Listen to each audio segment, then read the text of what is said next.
สวัสดีค่ะ FC ตอนนี้ครูดาววาไรตี้นะคะ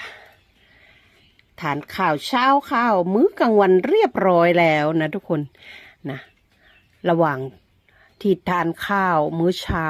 นะครูดาก็ต้มนี่ค่ะทุกคนต้มมะเขือพวงนะคะที่เก็บได้นะคะ2-3 วันมาแล้วนะทุกคนนะนี่ก็เอามาต้มจนสุกจนนุ่มนะทุกคนนะแล้วก็แกะหอมแดงกระเทียมนะเดี๋ยว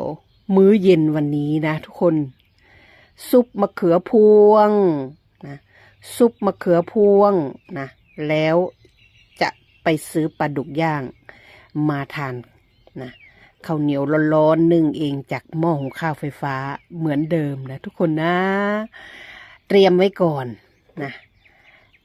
สัก4-5 โมงเย็นเราค่อยมาเริ่มมาทำมื้อเย็นกันนะซุปมะเขือพวง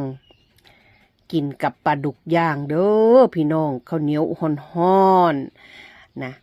แซ่บๆยำแรงกันเด้อพี่น้องนะกับครูดาวาไรตี้สรรหาเมนูแซ่บๆอร่อยๆมานำเสนอกันทุกวันเน้นอาหารท้องถิ่นอาหารพื้นบ้านอาหารเพื่อสุขภาพกันเด้อพี่น้อง